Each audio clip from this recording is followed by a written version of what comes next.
talking about the map of the autonomic nervous system. So Eric Wolterstorff, he took Peter Levine's map of the nervous system and turned it into this 5 states model map, which is a 2D, much more functional version of the map, which we'll cover right now. Okay. So before we get into the map, just a couple things on the autonomic nervous system. So the autonomic nervous system is not under our conscious control, right? So it's this part of us that kind of is running the show. You know, there's thousands of physiological things we have going on, and it's kind of keeping it all running, right? So autonomic, think of automatic, right? And it's not under our conscious control. There are parts of it we can influence, like our breathing. If we focus on our breath, we can have influence on certain areas of our ANS, but the majority of it is not under our conscious control. So that's an important part to kind of keep in mind, right? And it's a non-cognitive, non-verbal part of us, right? So most mammals share the same basic autonomic nervous system, right? So you don't need cognition to have this nervous system working, right? And the ANS governs many body processes such as heart rate, breathing, metabolism, temperature, digestion, hormone levels, all sorts of things. Okay. And the nervous system, our autonomic nervous system, influences many parts of our experience, right? Our physical sensations and impulses, our cognition, right? The quality and type of thoughts we're having, the pacing of our thoughts, our emotional states and moods are in large part determined by our ANS states, our sense of self, right? Our sense of others, right? Can you trust others? How deeply can you connect and be with others? Do you feel safe around others? And our sense of the world, right? Is the universe a friendly place, right? And that question is answered typically from a bottom-up place rather than a top-down, right? So our ANS has a large say in our response to that question, right? And the state of our ANS. So if any of you had a snack before the meeting, right? If you had some nuts or potato chips, you eat it, and then your body starts to release digestive enzymes, right? And all of that is happening at the level of the autonomic nervous system, right? And then your body, your pancreas releases insulin to balance your blood sugar, right? And that's all happening automatically, right? It's not under our conscious control, right? If I turn the lights off in the room we're in, our pupils would start to dilate, right? Or if I made it super bright, they would start to constrict. And again, we don't have conscious control over that. It would just happen, right? And that's part of the autonomic nervous system, right? If we all went for a run, right? And it was hot enough outside, eventually we'd start to sweat. And that's our autonomic nervous system trying to keep us in this homeostatic place, right? Or the same thing with shivering. If it got really cold, we would start to shiver. And again, that you couldn't choose not to sweat or shiver. It was hot enough or cold enough, right? It's the autonomic nervous system, this non-cognitive, non-verbal part of us that's kind of running the show, okay?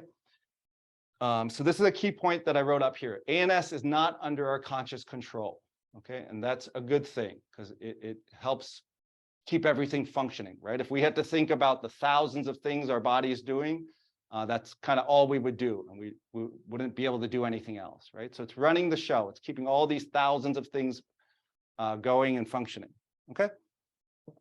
So I drew 2 lines here. There's a vertical line right here with the word activation, okay? And at this point, it means there's no activation, right? So you're in a calm, neutral, alert place, your autonomic nervous system, your body, right? It's at a state 0, calm, neutral, alert, awake, right?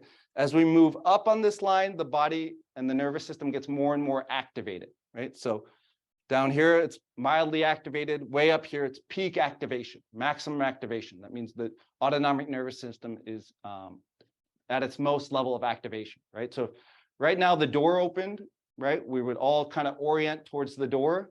That's a little bit of an activation, right? It's an orienting response. You're turning to look, right? You're asking, your autonomic nervous system is saying, what is it? Is it safe? Is it dangerous? Right? So there's a little bit of activation, right? But say we turned and it was a huge hungry bear, our system would get very highly activated, right? So this vertical line is activation, okay? Now I drew this horizontal line, and this line is the threat level, okay? So at 0 means there's no threat in our environment. So we're safe, there's no danger. And as we move right on this line, the threat level increases, right?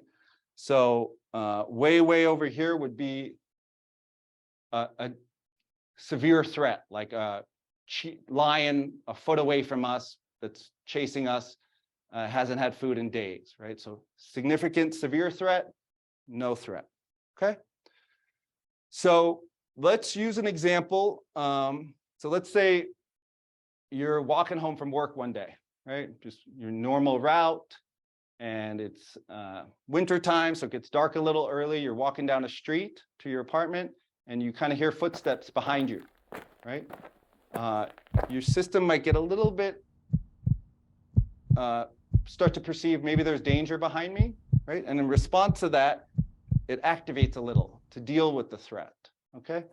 Or let's use another example. Say you're driving home from work in the winter time, and you're listening to music, right? You're in a calm, neutral place, state 0, and all of a sudden you hit some black ice, right? All of a sudden a threat shows up, and your system responds with the appropriate amount of activation to deal with that threat, right? You grip the wheel, your legs do what they need to do to get the car out of that black ice, right? So what that looks like on the map.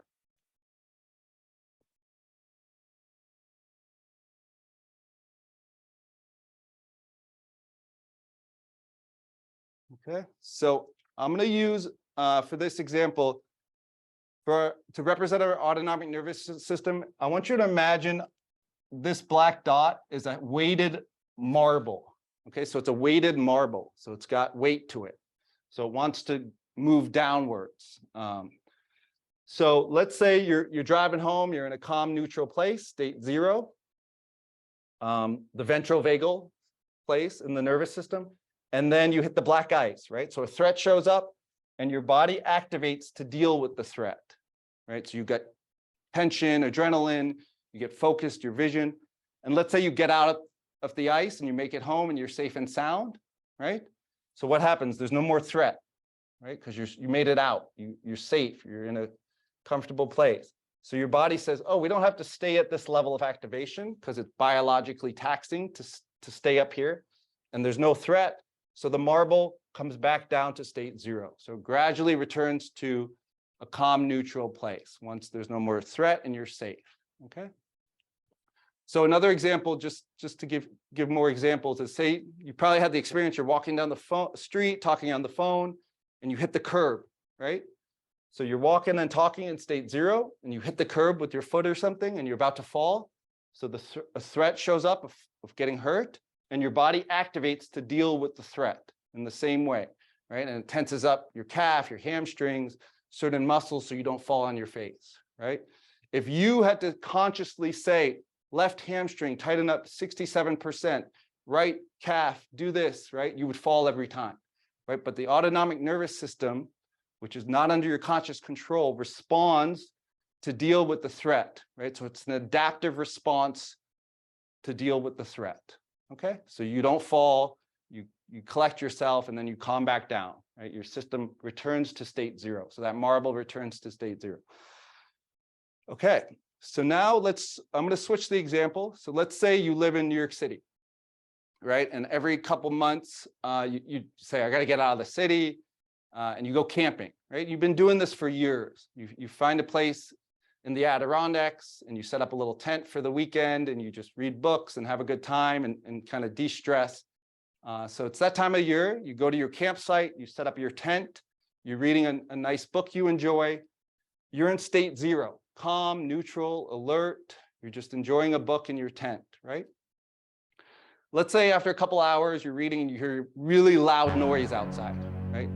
Scary loud branch breaks or something, right? All of a sudden, your system's gonna get activated because all of a sudden it's saying, what is that, right? Is it a dangerous bear, or is it just the leaves and the wind, right? So you're going to peek out of the tent, right? And your system gets activated. Your heart's going to increase. Your muscles are going to get a little tense. And let's say it just was the wind that knocked over a tree, right? Then you're going to go back into your tent and say, oh, it was just the wind, right? And the nervous system, the autonomic nervous system, the body is going to return to state 0 gradually. So the adrenaline's going to release, your heart rate's going to go back to normal, and you're going to be nice and calm. But let's say it wasn't just the wind. Let's say it was a bear, right? A big, dangerous looking bear, right? So you're not going to return to state 0 because there's an active threat, right? It's not in your striking perimeter, meaning it's not close enough to attack you right away, but it's like 100 feet away, right? So you peek out of the tent, you see this big bear, right? So at this point, what's going to happen is because this bear could be outside your tent all weekend or for hours, your system isn't going to return to state 0, right? What's happened is we have these built-in attractor states or troughs that are built into the nervous system, and it kind of looks like this. So what's going to happen is that bear is roaming around your tent, and your system is going to go sit in this trough, okay? So if you notice, this place is a little more activated than state 0, right? So you're not going back to a calm, neutral, relaxed place. You're going to be in a mild stress state because there's a danger, right? Even though it's not, again, within your striking perimeter, it's close enough to possibly be a danger, right? So this bear is wandering around. So we call this state 1 or mild stress.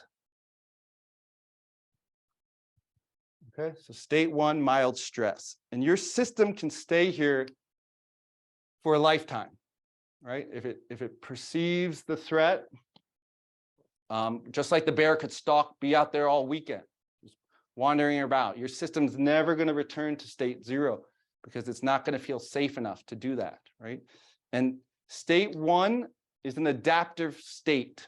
Okay, it's good we have this, right? Because if there were 2 people, one in state 0 and one in state 1, and the bear did attack, the one in state 1's going to make it out because it's already activated, ready to go, right? And it can get more activated quicker than the person in state 0. So the person in state 0 is going to be the bear's lunch or dinner, right? So there's an adaptive mechanism for why we have these troughs. It's to keep us on guard or ready for action, to fight or flight in case the threat increases, okay? So what are the symptoms of state 1? State 1, mild stress. Okay, the symptoms, or more appropriately and accurately, the adaptive autonomic nervous system responses include increased heart rate and breath speed, somatic tension, tight muscles, headache, other pain, sensations of heat, tight jaw, headaches, itchiness, increased energy, hyper alertness, speedy thoughts, irritability, annoyance, excitement, fear, anxiety, anger, feeling nervous, difficulty sleeping, restlessness or feeling fidgety, right? So somebody in state 1 is going to have a harder time falling asleep because their system's saying, wait, we're not going to sleep if there's a bear wandering about our tent, right?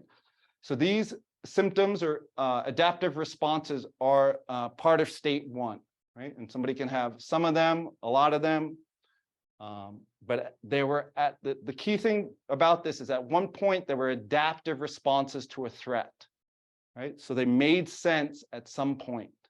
Okay, so let's return to our example. So let's say after a couple hours, you're like, what do I do? There's this bear out there. You're in mild stress, right? You got anxiety, you got fear, you're nervous. Let's say the bear sees you, right? And says, oh, there's my dinner, right? And he starts running at your tent, right? Big, hungry, dangerous looking bear is coming at your tent, right? You're not going to stay in mild stress because it's no longer a mild stress, right? The threat level's increasing. We have a bear running at us. So what happens now is we move up on the nervous system map.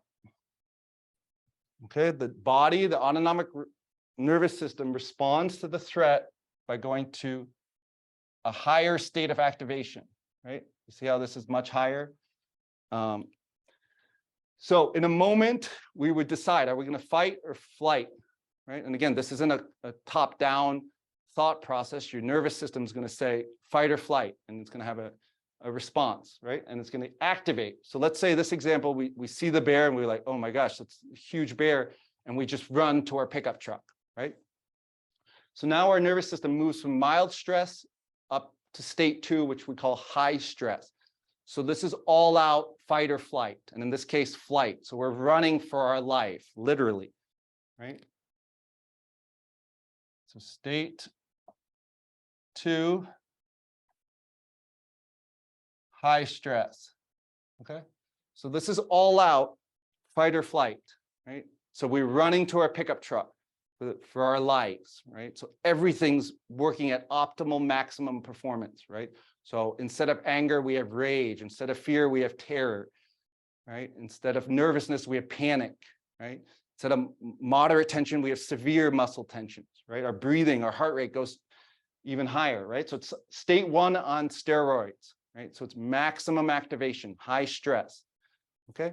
And the adaptive responses of state 2, or the symptoms of state 2 are, here are some of them: panic, overall body tension, muscles contracting, heart racing, sweating, shaking, trembling, rage, terror, hyperventilation, maximum performance, very fast thoughts, and doesn't last very long.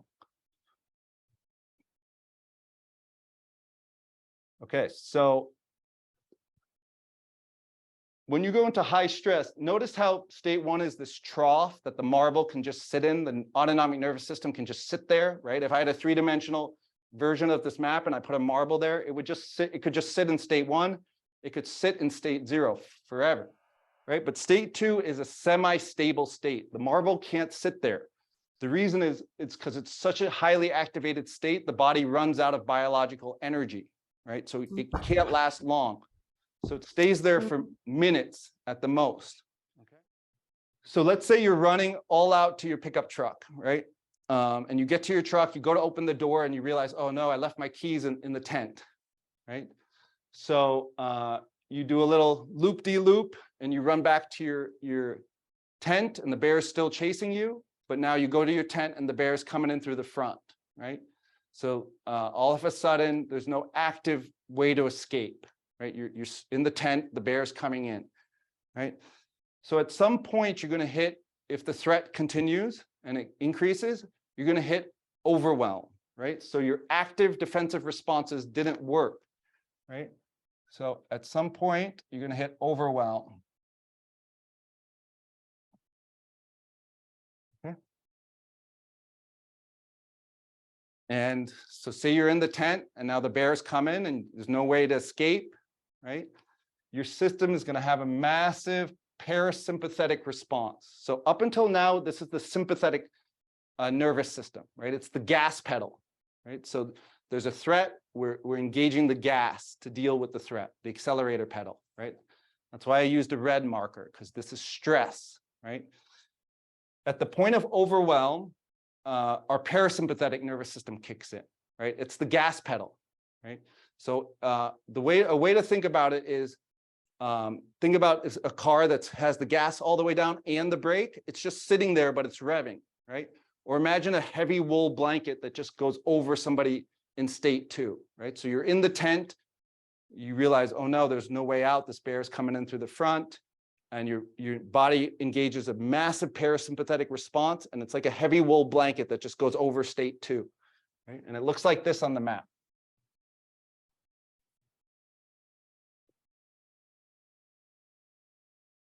Okay.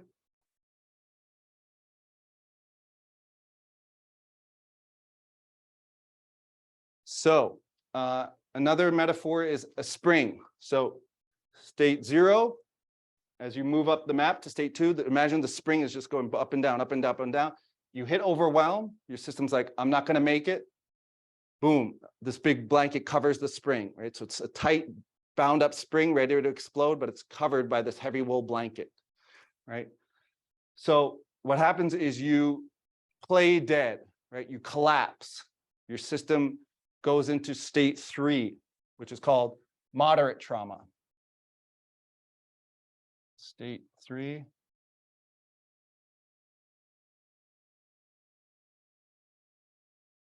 Okay.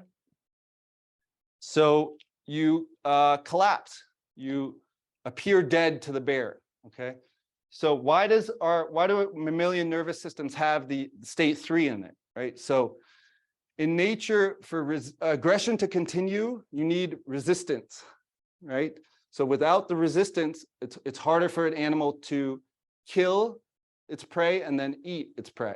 Right. So the idea is we drop the resistance. There's a chance the animal might not continue to aggress, kill, and eat us, right? So, and why do predators like prey that resist them? Because it tells them it's recently living, right? Because prey that's been dead for a while could have bacteria or parasites, right?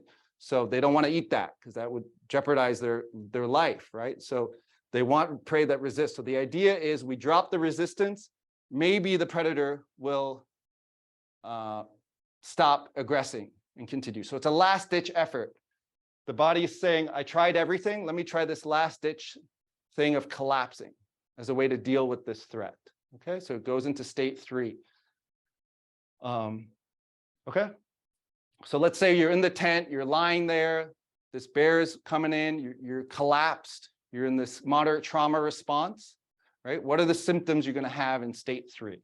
So these adaptive responses include lessening muscle tension, collapsed postures, sensations of heavy weight, feeling cold, heaviness, nausea, lethargy, sleepiness, fogginess, confusion, right? So things are going to get confusing, slow thoughts, hopelessness, and this is the state of suicidality, okay? So, yeah, if you had hope, you would be in states 0, 1, or 2, right? So state 3 is you're hoping for a passive response, right? Only if the bear doesn't continue to aggress, or only if he gets distracted will I make it out, right?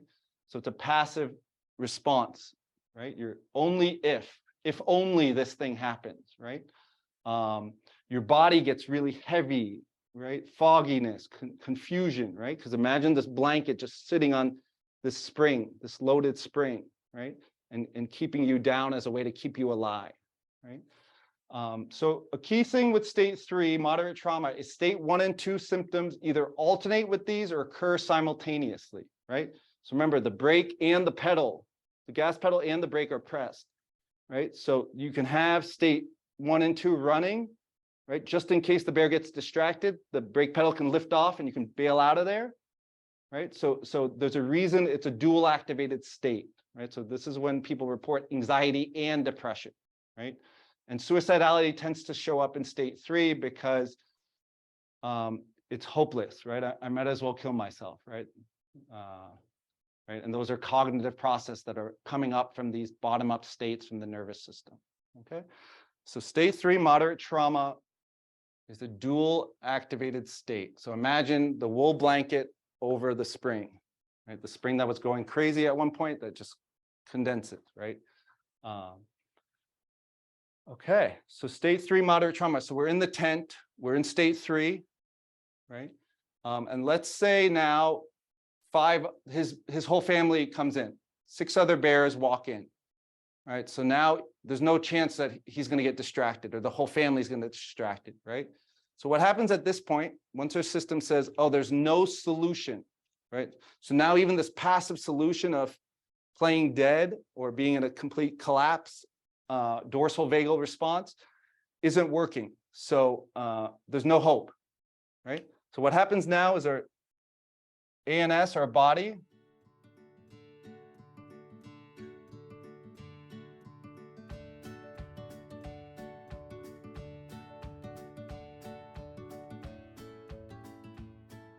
moves into state 4, severe trauma, okay?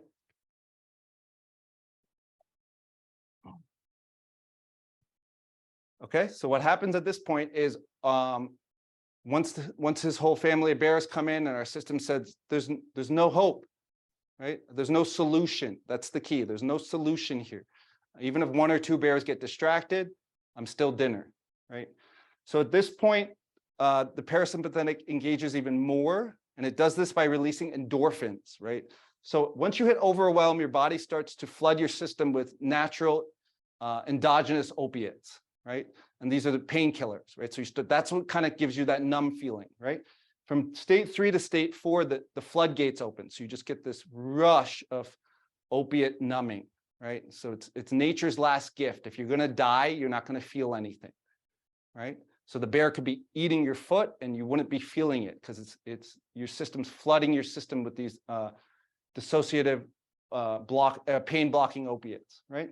So this line right here where I did the little sever there, that just means there's no solution, right? So state 4 is the state, it is the solution. So state 4 is the solution because there was no solution. So remember, state 3, you had a weak solution, a weak passive, if only the bear gets distracted, if only he doesn't eat me because he thinks I'm dead for a while, right? But state 4 is no solution, right? So the system says there's no hope. I'm better off disconnecting, right? And this is where people report out-of-body experiences, seeing themselves in the corner of the room. And let me just share some of the symptoms of state 4, severe trauma. Numbness, blank affect, right? Lights are on, nobody's home. Spaciness, right? Your whole body feels floaty, spacey. Vision changes, right? So cloudy or tunnel vision, right? So if clients sometimes are sitting there and their vision gets cloudy, tunnely, distorted, right? Or if yours does while you're in their presence, feeling disconnected, feelings of unreality, out-of-body experience, complete dissociation. And state 4 is kind of a respite, right? Because the distinction between state 4 and state 3 is there's no solution, but there's also the absence of state 1 and 2 symptoms. So remember, state 3 was the gas pedal and the brake fully engaged. State 4, you don't have that anymore. You don't have the gas pedal, right? It's just complete dissociation. It's a complete parasympathetic response. Okay, so let's just for this example use this miraculous hypothetical thing happens. There's this army training unit flying above. They see the bears and they shoot them down, right? So what happens all of a sudden is there's no more threat. And let's say they land and they make sure you're safe and comfortable and you're out of danger, right? So what happens? There's no more threat and you've achieved safety, right? So this is a key point too. So this. Okay. So what happens now is when the threat has been removed and you've achieved safety, the nervous system can it doesn't want to stay in those states because those are much more activated states than being at state 0. So what happens is the nervous system wants to return to state 0, right? It wants to return to a ventral vagal place, right? But you don't beeline it. You don't just go from 4 to 0, right? What you do is your body has to return to state 0 the way it came, right? So what that looks like is your system, your autonomic nervous system, again, which is not under your conscious control, will go from a state of not feeling, right, to a state of feeling heavy, depressed, right? This is when clients say like, oh, every day is like walking through a thick layer of mud. Everything's just really heavy, right? It's that collapse response, right? So you're going to go from feeling disconnected to feeling heavy, hopeless, depressed, right? So this movement can actually feel worse for people, right? Because you're going from being totally disconnected to a place of heaviness, sadness. People in state 4 typically aren't suicidal. They don't care, right? They're kind of indifferent if they live or die, right? But people in state 3 is when they can be suicidal, right? Because that's like, oh, I'm feeling so heavy and tired, and what's the point? There's no hope, right? I have to wait for some passive thing to happen, right? And then the system goes from 3 to 2. Right? But notice this, it has to go over this huge hump, right? And it moves from a state of collapse into a high energy state, right? So this is panic. So people can have panic attacks on your couch, right? And it's not necessarily they're having a negative experience. If the solution and safety is in place, they could be returning from 3 to 2, right? So they go from collapsed. So imagine the wool blanket coming off, and now they're just left with the gas pedal. So they're feeling all the energy of state 2. And that doesn't last long, right? It's because it's a semi-stable state. The body just doesn't have the energy to sustain that, right? So then it goes from 2 to 1, back to mild stress. And then here's another key part of the map, right? From 1 to 0, the body, the nervous system has to go over this hump and go back to 0. So symptoms get worse before they get better. So people have more anxiety, more fear, more anger, more body tension, more of the state 1 symptoms. They increase, and then they gradually go back to state 0. Okay, so that is the nervous system map. Okay, and we're going to talk about healing and what that looks like. I just do want to add there's a side of the map on this side, on the safety side. Okay, and that involves mobilized safety, right? Play, excitement. There's no danger, so it's a safe, mobilized safety, which is like play, and then immobilized safety, which is intimacy, where you can really go into a parasympathetic response in a safe environment, right? But for the purposes of stress and trauma, this is what we need to know. These 5 states: state 0, 1, 2, 3, 4. Okay, and the stable states are state 0, 1, 3, and 4. Right, so people can live in those states for long periods of time. So here is the map. Relaxed and alert, state 0, stressed, high stress, moderate trauma, severe trauma. Okay, so now I'm going to show you guys some videos of animals. So we'll watch the video and then I'll talk about it on the map, and kind of it'll kind of help you understand the map a little bit better. So we can use mammals. Again, remember, mammals share the same basic autonomic nervous system as us, right? So let's start with the first video. So just make sure you have your volume up on your side. Her young by keeping herself fed. Generally, a female with cubs must hunt 4 to 5 times more than another. Between shrubs where the fire flamed crimson, the cheetah slinks by, stalking a more substantial prey. A group of impalas have found refuge in the shrubs, whose flamboyant colors merge with their tawny coat. Luma advances, trying to pick out her victim.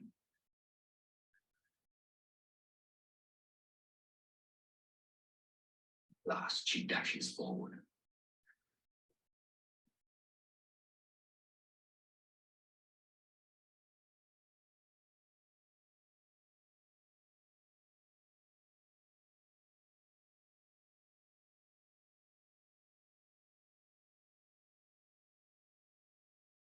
This time, Luma has killed a good-sized female impala. Unfortunately, in the savannah, one's own gratification often stimulates another's envy. Luma's catch, which had been observed from start to finish, has not left Mama Kingua, the spotted hyena, indifferent. He knows that Luma is completely extenuated by her final sprint.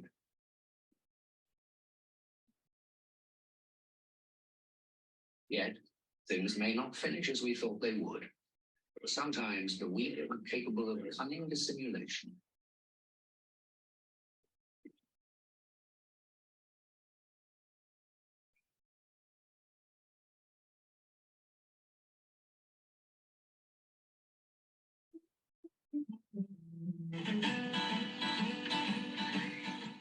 What did we see, right? So the gazelle is hanging out in state 0, eating grass, having a good time in the Sahara. The cheetah shows up, right? And the gazelle moves into state 1. Ears pop up, right? There's a danger. It's not within its striking perimeter, right? So it doesn't have to go into state 2 yet, but it's a danger, right? So it stays in state 1. Eventually the cheetah attacks, right? So the threat level is increasing. So the activation of the nervous system increases, right? So the gazelle goes into state 2. And did you see how fast it was running? The camera guy couldn't even keep up, right? And so the gazelle's in state 2, and eventually it's kicking, it's running, it's trying everything, and its system at some point says, we're not going to make it, right? So it hits overwhelm. The cheetah's faster, stronger, quicker, right? And so once it hits overwhelm, it gets this massive parasympathetic response, the big wool blanket, boom, right? So did you see how stiff its arms were, right? It looked completely dead, right? And then the cheetah was exhausted from the chase, and the hyena distracted it. And what happened? All of a sudden, the gazelle saw a way out, right? And boom, the blanket popped off. It bounced back into state 2 and it booked it out of there, right? So that's how state 3 was an adaptive response to the threat. It kept it alive, right? If the gazelle just kept kicking and fighting, the cheetah would have continued to be aggressive and kill it, right? But because it went into that collapse response, it helped keep it alive. This is an Arctic fox, okay?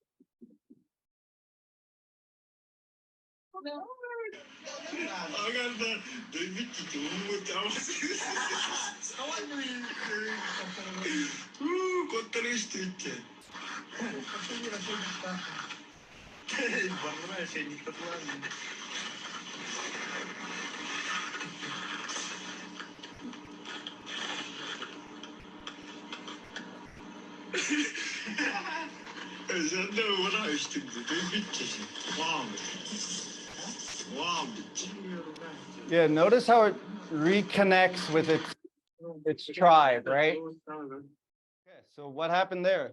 Arctic fox was walking around in his homeland, state 0, calm, neutral, alert, and then he got caught in a trap, right? So his system went through this, right? So you can't just beeline it to state 3 or 4. You got to go through this way as well, right? So its system at some pace, and it can do it in an instant of a second, or it could do it in a couple seconds, right? Probably tried kicking and getting out of there, right? In state 2, right? Kept kicking, and at some point he realized I can't get out of this, right? So collapse, state 3, moderate trauma. And it could have been in state 3 for days. Who knows how long it was until the hunter came, right? So systems just staying in state 3. If only I can get out of this, right? Or if only, someone lets me out or something, right? And then what happens? The hunter thought he was dead, literally. That's why he took him off the thing and threw him in a box. And then the Arctic fox's system, its nervous system said, there's a way out. Boom, pops out of 3 into 2 and runs. And then socially re-engages with his tribe, right? So another example of how state 3, the moderate trauma response, was an adaptive response that helped it survive. This is an impala.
And the impala was overwhelmed, right? State 3, a deep state 3, right? And then when the predator got distracted and ran off, chased off, its system started to slowly come out of a deep state 3, right? Did you see the breathing kind of return? And then it was in this dual activated state where it still collapsed, but started to tremble, right? That's the lighter part of state 3, the dual activated. And then eventually it came out of state 3 and popped up to state 2 and got out of there, right? And then eventually when it achieves more safety and back in a safer place, the system will kind of return fully, right? And that's where they do more trembling and shaking.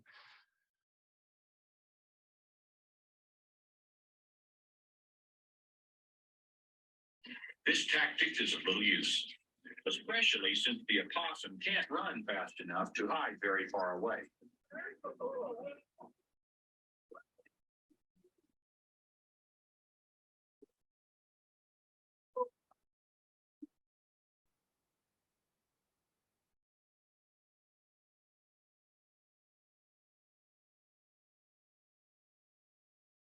Just as the second coyote senses that a meal is at hand, her mate appears to have lost his appetite.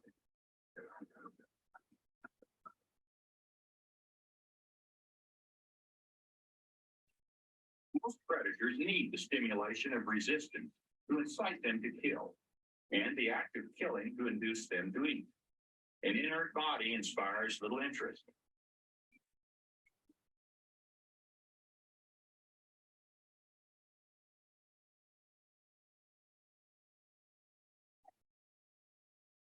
The possum is still breathing, and in fact, it's only playing dead, playing possum.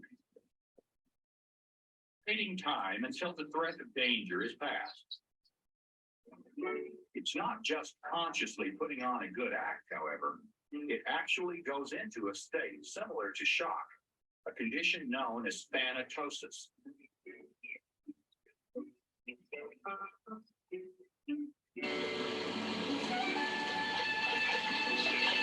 The coyotes are fooled into searching for livelier prey. While gradually, as it senses that the coast is clear, the opossum comes out of its trance and goes about its steady, deliberate way.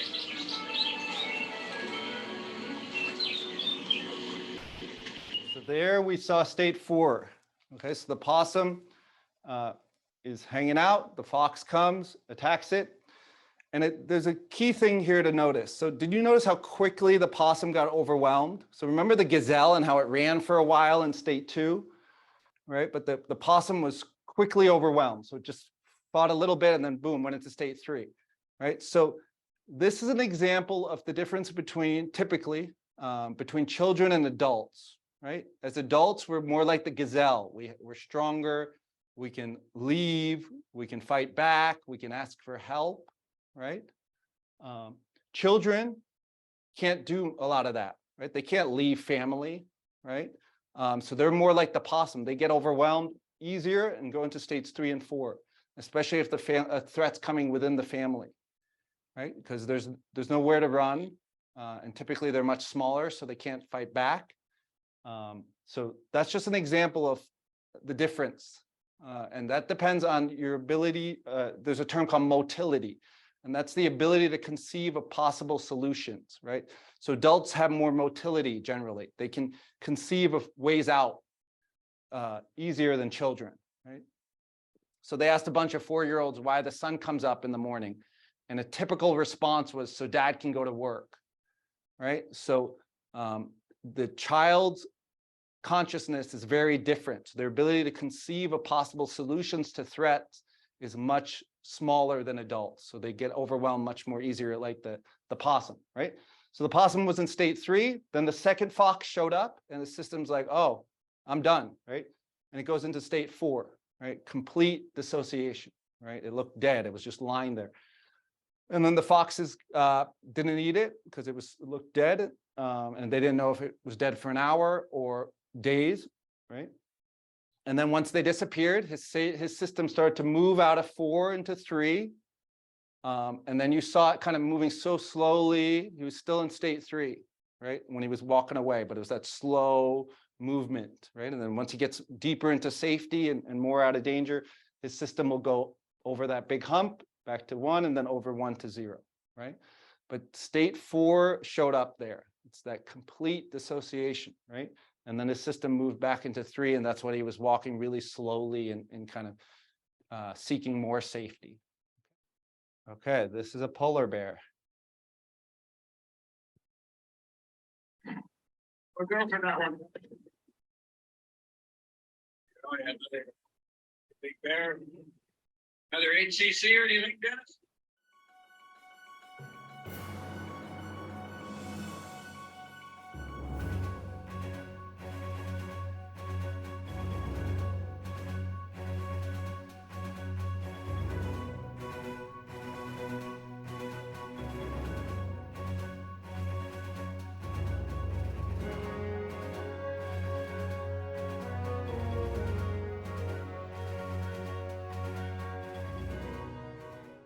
These the pads there are sort of like non-skid material, and it's all sort of rough, it's not really smooth.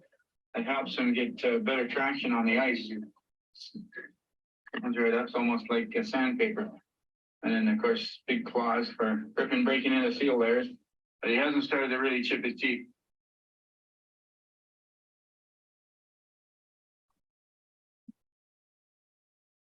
If you watch that animal after he finishes convulsing, you'll see, because he's aware of the fact that we're all around him, and it's a very stressful experience for an animal like the polar bear. And after he settles down, and then he'll start doing a couple of deep breaths, and then he'll breathe really nicely, and it'll really, look, here he goes.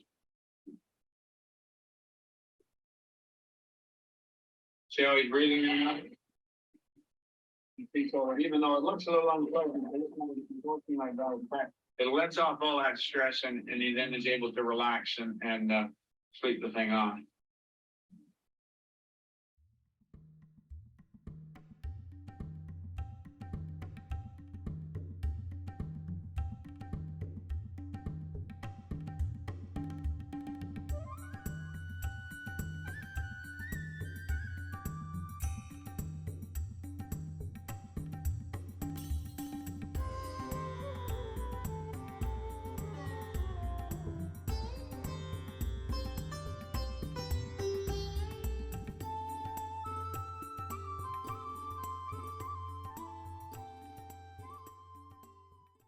Polar bear was hanging out in the ice cap, state 0. Big, large mechanical insect appears, right? And polar bears are typically not prey. They're typically the predators. Big, scary, loud mechanical insect shows up. He starts running, and if you notice, he was biting over his shoulder at the helicopter, right? So high stress, complete, all-out flight. And then they dart him, right? And he hits overwhelm, right? So the dart's like an induced state 3 or 4 response, right? And then the mechanical insect lands and disappears, right? So the threat essentially was gone, right? And human beings aren't a threat to a polar bear. It's like having kitty cats around us. Our system doesn't register those cats as a threat. So the humans were not a threat to the polar bear, and they weren't hurting him, right? So system said, oh, the threat's gone, the big mechanical insect's gone. And as the drug wore off, you saw his system come out of 3, go into 2, and then he went over 2, and then went into 1, and then went over that hump where it was shaking, and then he returned to a calm place where he was just breathing normally and nice and calmly, okay? So system released the stress from the chase, right? That part of his system that got overwhelmed, okay? Okay, so I want to give you guys another metaphor for the map. Okay, so I want you to imagine a puzzle, you know, those 500-piece puzzles that you can make. And let's say at state 0, the puzzle's completely put together. So you can see the complete image, you know, oh, it's a beautiful ship in the ocean, right? So that's state 0. As you move from state 0 to 1, imagine all 4 sides of the puzzle start getting pushed in, right? So the puzzle pieces now are kind of stressed and pushing into each other, and there's more tension, right? But the image is still, you can still make out the complete image, right? You can still see the boat and the ocean and whatever the puzzle is showing you.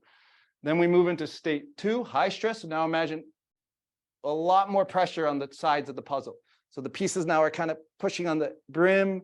They're kind of going to maybe explode or separate, but the image is still completely understandable, right? So you can see the image and still make out the ship and everything.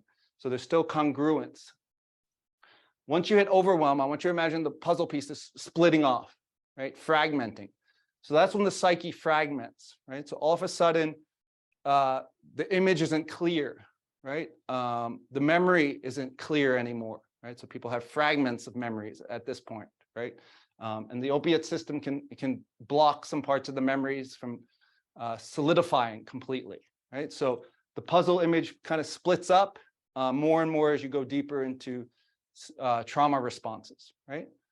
And as we kind of come back, the puzzle pieces kind of return and go through the map on the way back. And we'll talk about that in a moment. But I want to just give you that because it's important to remember that people who've just experienced high stress, they have usually good recall of the memories, right? So it's still a complete, like, oh, I can remember everything that happened, right? Once we hit overwhelm and go into a trauma response, the image kind of splits up. So people just have fragments here and there, and that can appear as just sensations sometimes, or thoughts or images or certain pieces of the puzzle, right? But it's not a complete congruent thing.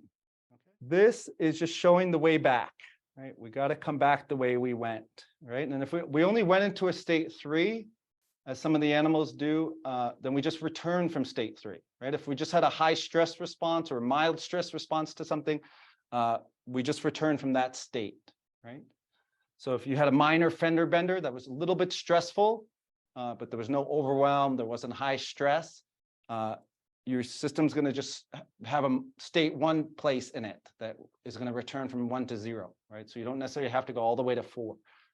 Up until the overwhelm point, we're just talking about stress. Okay, I used the red marker for a reason, because these are called hot states. So you actually get hot. They're hot symptoms: anxiety, anger, rage, tension, annoyance, irritability, right? Hot, red. These state 3 and 4 are cold states, right? That's why I use the blue marker. So people report feeling cold, and that has to do with blood flow changes. So people get heavy and cold. Right? So cold states, cold symptoms, hot states, hot symptoms. This is trauma responses, stress response. What are the differences between stress and trauma? So stress is state 1 and 2, right? Trauma is state 3 and 4. And these are responses from the autonomic nervous system, which again is not under our conscious control. Stress is sympathetic nervous system. Trauma is parasympathetic, or the dorsal vagal system. Okay. Stress involves hot symptoms. Trauma is cold symptoms or dual activated, right? So it's hot covered by the cold. Stress is the psyche's way of saying, this is a lot, I must hold on, right? Trauma is psyche's way of saying, this is too much, I give up. Stress, active fight or flight defensive responses worked in stress. There was a solution, right? You made it to your pickup truck, you opened the door, got in, got away, right? Trauma, the need for passive dissociative parasympathetic defense and trauma. Weak or no solution, right? I'm going to play dead and maybe the animal will get distracted, right? Trauma involves a violation of no, right? So you're overwhelmed, your boundaries have been breached. Stress, defenses are still active, right? So the fighting or fleeing worked, right? You didn't go past the overwhelm point. And trauma, the body starts to shut down. So containment is an intervention. It was also a contribution from Eric Wolterstorff. And basically, it's a way to amplify the system to help facilitate it moving back on the nervous system map, right? So when the conditions are set up, right? When the support is in place, meaning safety, the initial conditions of safety, a solution for the threat, right? Then we can contain and wait as the system moves back on the nervous system map, okay? And it will move back. It's like a fishing rod. Once solution's in place, Imagine a fishing rod that just starts to pull the marble back, right? And as long as we don't discharge, right, we contain the discharges, the person's system will move back. So humans, we have, one, we don't understand its mechanisms. And the other thing is we have these big frontal lobes, right? So we're always making meaning out of things and stories. And so let's say you go home one day after work, you're sitting on your couch and you start to feel anxiety building, right? Your stomach's getting tight, your heart rate's increasing, your thoughts start increasing its pacing. What do most people do? They'll get up and do something, eat a bunch of bonbons, go for a run, call a friend, right?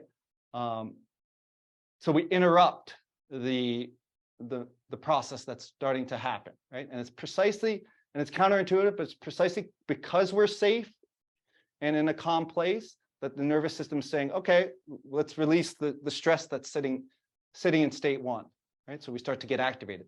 But we misinterpret what's happening because it feels worse before it feels better, right? So we go do distractions or resources, right? And that kind of beelines us to state zero, but it doesn't process the stress, okay? So what happens is because we have these big frontal lobes, we misinterpret what's happening. One, because we don't really know about this map, and two, because it feels worse before it feels better, right? So containment is about containing the ways we discharge, right? So if you notice when people talk about stress or traumatic events, they'll fidget, they'll move, they'll kind of go glassy-eyed. So those are discharges, right? So the system's saying, oh, we're going back to zero, right? But it's feeling worse. I'm getting anxious. I'm going to take 3 deep breaths, or I'm going to do this jerky thing with my neck, or whatever. There's a bunch of different mechanisms and discharges people have. So containment's just an intervention. We're just saying, let's contain those discharges. So instead of doing those 3 deep breaths, let's just see what happens if we don't give into that impulse, right? And so it's like, imagine a dam with a bunch of leaks, and we're plugging the holes in the dam to see what happens when all the holes are plugged. And what happens is the nervous system starts to move on the map, as long as there's a solution in place. So containment is reassociation of a client to their own experience through inhibiting coping, discharge, or escape mechanisms. So initial conditions, which are very important, are present, which we'll talk about on the next slide. And that containment is an event memory process, not a semantic memory process. So we don't need interpretation. We don't need to say, oh, that was you pushing against the bear, right? We just notice the arms moving, or we notice the heat in the body, or we notice the collapse. And another key point is containment is not stillness. Okay, so this is a key thing to communicate to client. We're not asking you to be still. We want you to inhibit voluntary movement to allow for involuntary movements. Okay. And I have these little dials on the right in that image because containment isn't an on-off switch. It's a dial. We can increase the amount of containment, meaning we can contain more and more and more, or we can just do a light containment. And we'll talk about when you want to tighten up the containment intervention, or when you kind of want to allow it to be a little more loose.